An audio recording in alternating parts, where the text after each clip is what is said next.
Okay, let's get right into it. Welcome to today's Explainer. If you're following environmental policy and tech, you already know things are shifting fast.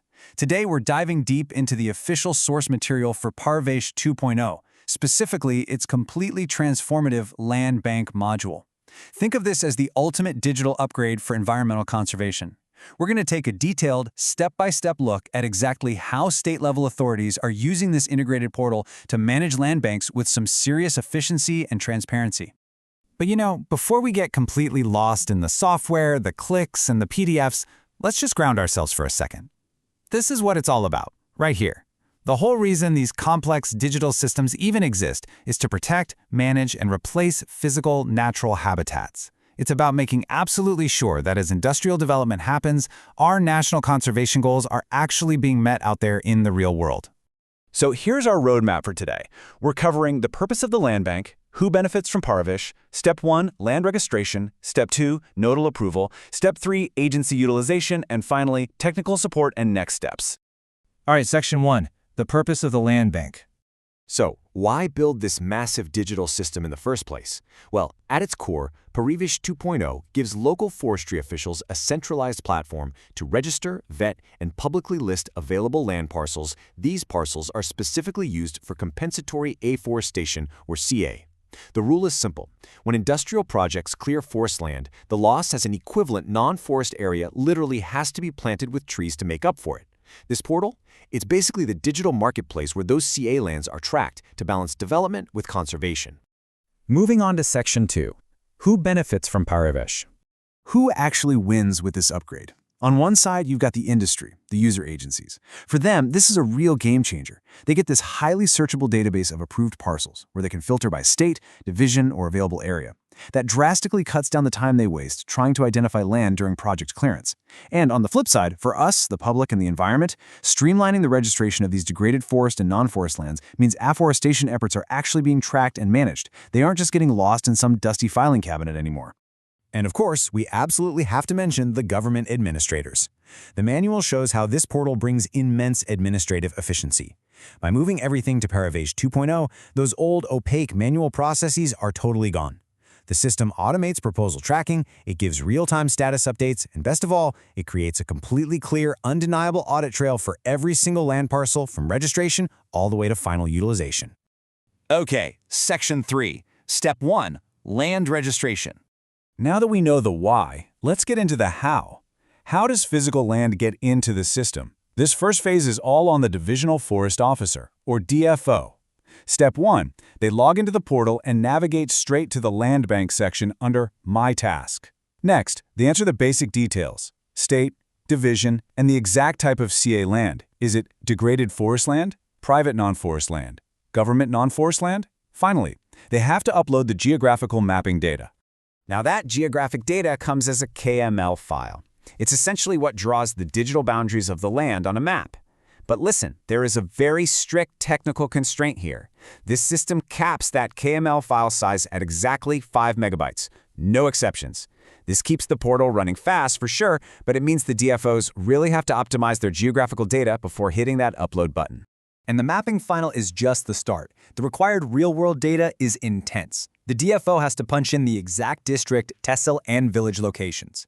They need the specific plot, survey, or COSRA numbers. They have to declare the land ownership, the current canopy density, and upload exactly 4 geotagged images per site to prove what it physically looks like on the ground. Toss in a brief description and a PDF of the official inspection report, and yeah, it's a highly rigorous data entry process. Once every single detail is dialed in, the DFO does a final preview and submits. And hitting submit is huge. It instantly generates a completely unique land bank ID for that specific plot of land, and boom, it pushes the whole proposal right up the bureaucratic ladder to the next level of review. Which brings us to Section 4. Step 2, nodal approval. So, the DFO did the legwork, and now a higher authority, the Nodal Officer, steps in to review all that uploaded KML data and the site details. But let's pause for a second. What happens if the machinery hits a snag? Say the DFO missed a COSRA number, or the geotagged photos are completely blurry. Does the entire application just get thrown out? Thankfully, no. And this is a brilliant feature of the portal. It uses a built-in query management tool called EDS, which stands for Essential Details Sought. If something's missing, the nodal officer literally just triggers an EDS query back to the DFO. The DFO has to reply with the corrected info. And the best part? Nodal officers can raise these queries as many times as it takes until they are 100% satisfied with the data's integrity. So to summarize the nodal officer's job, they review the KML and land details, they manage that back and forth communication through the EDS queries, and finally, they make the call.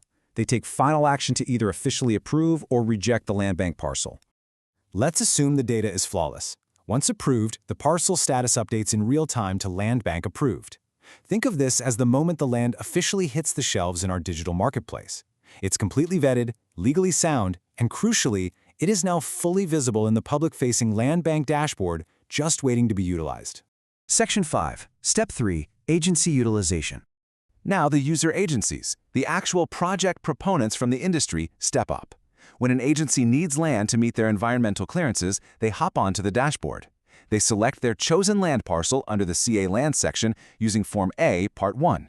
To officially claim it, they just input that unique land parcel ID, specify the total area in hectares, and log the exact area applied for. With those details locked, they submit their final proposal to the state, ministry, or regional office to get their project cleared.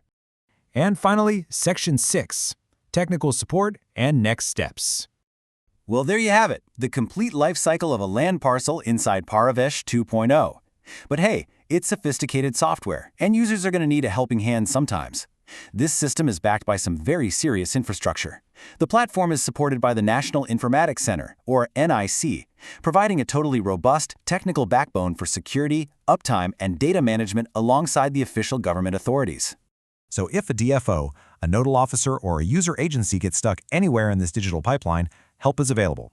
The technical help desk can be reached toll-free at 1-800-11-9792.